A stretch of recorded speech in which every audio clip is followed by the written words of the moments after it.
Welcome to Together We Harvest. We have amazing soil here in our raised beds, but it didn't cost us a lot of money, and I'm going to explain exactly how we fill all of our raised beds in this video.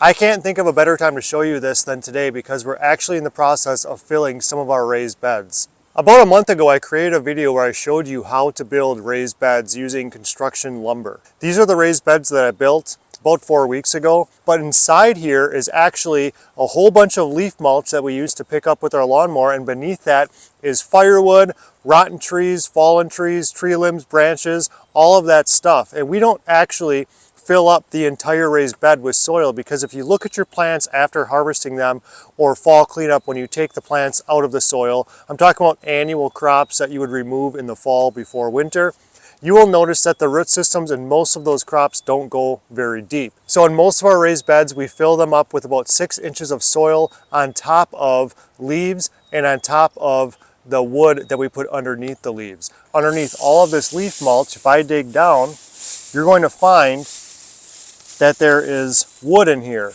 Rotted wood, wood that falls off of trees from a storm, wood that I find in the woods. This old rotten tree I'm sitting on fell down about 2 weeks ago. It's just been sitting in my yard ever since. Eventually I'll have to clean it up. But a lot of these pieces here is completely rotted. There's no use other than throwing them out or putting them into a raised bed. And you've got even a larger piece like this. If your raised bed was quite deep, you can throw this in there. All of this stuff, you can walk around with the wheelbarrow, pick it up, throw it in your raised bed, and then put your leaf mulch or some other kind of mulch on top of that. This trailer behind me that I'm sitting on happens to have 1 yard of this garden blend type soil that I purchased from a local landscaping and gardening company just down the road. I've mentioned this in previous videos, but we are really lucky to have this place nearby. By buying in bulk like this, or having a company like the one I'm describing deliver it right to your homestead, you save a lot of money. If you were to go to the store and buy individual bags wrapped in plastic, those individual bags you see stacked on pallets in garden centers like Lowe's, Home Depot, you're going to pay a lot of money. You're probably going to pay 3, 4, maybe 5 times as much for those. Not to mention, you're wasting a lot of plastic. It's a pain in the butt to have to fill up raised beds with so little dirt at one time. What I do here is I just back up my trailer to my garden as close as possible, and in about a half hour, 45 minutes, I can unload this entire trailer and then go back and get more if I need to.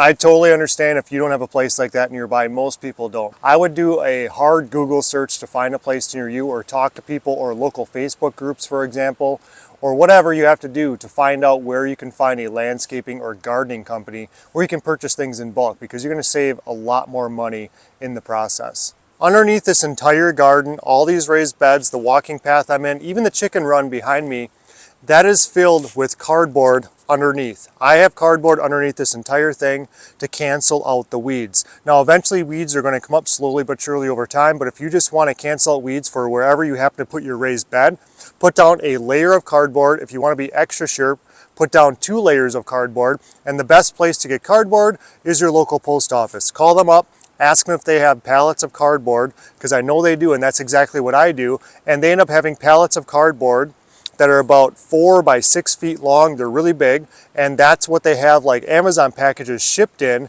on crates or pallets. So they have these big, large pieces of cardboard, so when you lay them out, it takes up the entire area of your raised bed, or at least close to it. That way you're not taking tiny little boxes you may get from Walmart or another store, which also works. You can do that. We used to do that.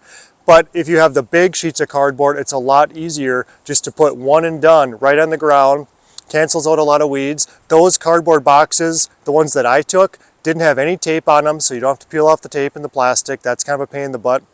And they're also a lot thicker. They need to be stronger to support what they're carrying in these semi-trailers, rather than the little boxes you may get from Amazon itself.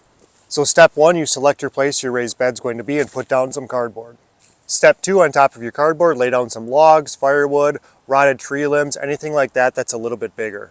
The next step is putting leaf mulch into your garden. I would recommend having the leaves about 5 to 6 inches below the top edge of your raised bed, and then fill up the rest with soil that you purchase in bulk like I'm doing with a trailer, or have them deliver it, or put it in the back of your truck, or whatever you can do. Now that all the beds have been filled, let me give you a tour of our raised beds in this garden. This garden is 40 feet long this way. I'm directly in the middle of it, which means I've got 20 feet over here and about 20 feet over here.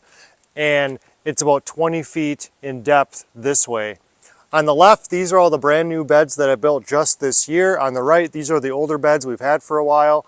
These are the 4x18 raised beds made out of cedar pickets. The ones over here are made out of conventional lumber, these big ones. Over there we've got our chicken area and run. That's going to be ready to go very, very soon, probably in the next couple of days. Our older beds over here, 4x18 cedar fence pickets. We've got just there. Wood chips, of course, in the middle. If you know anything about our garden, we like to use log borders on the sides.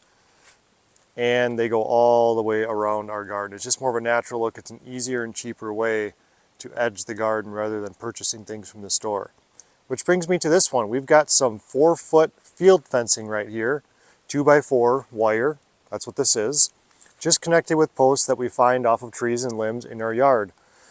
What we do is we grow things like peas and beans, vining crops that grow up here about 4 feet, and instead of using the native soil in our ground here, which is not great, by the way. It's okay, but it's not great. We use the same soil that we use from these raised beds. What I did is I took cedar fence pickets, just like those ones over there, and I just nailed it to these posts so that we can have a little mini raised bed right here between this log border and right here. I used to not do that, and the crops did okay, but I know that by setting down the dirt right here, they're gonna do much better. I used to just put dirt right on top of our native soil, and that helped, but now we've got something that's going to confine it a little bit more. Over here we've got our 4x10 foot raised bed.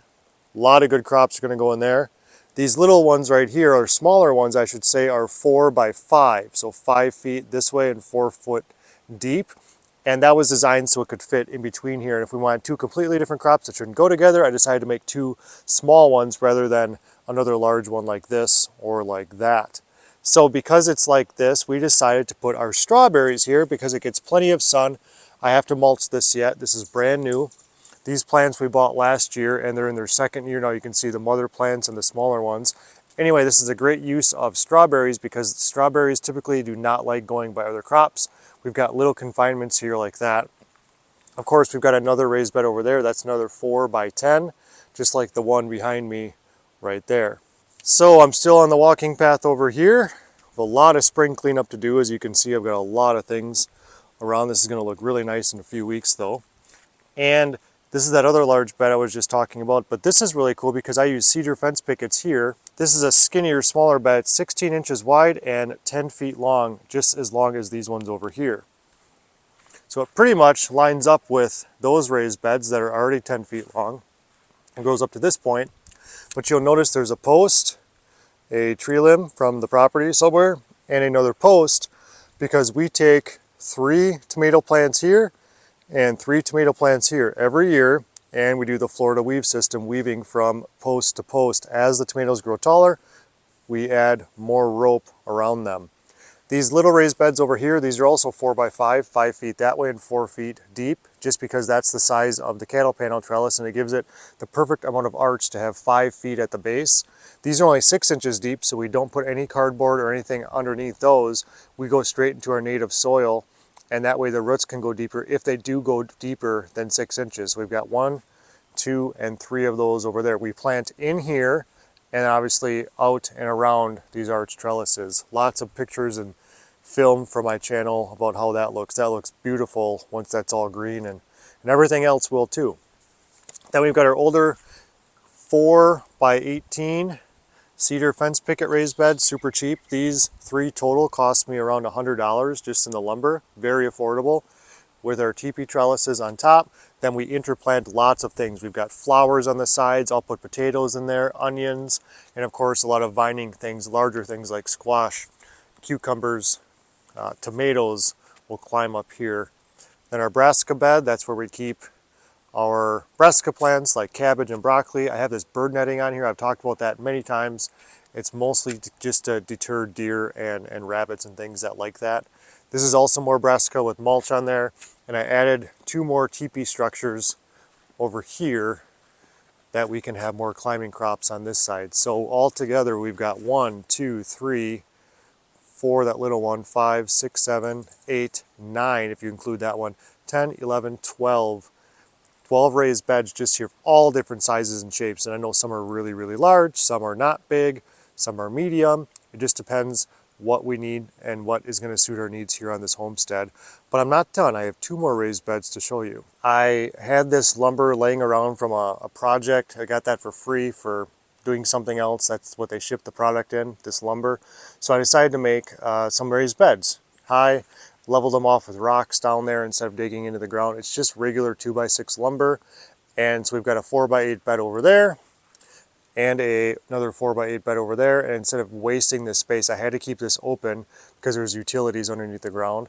I decided to put an arch trellis there as another added benefit to having raised beds this distance apart of about 5 feet, maybe a little less actually, and then things can grow up here as well. So in addition to the 12 raised beds over there next to our chickens that'll eventually be there in a couple days, we also have these 2 over here. So we actually have a total of 14 raised beds with these ones and those ones over there. I showed you one of the most affordable ways to fill your raised beds that I know of, but it's not the cheapest way you can fill your raised bed. The most affordable way that I know of to fill your raised beds with soil is to make your own soil.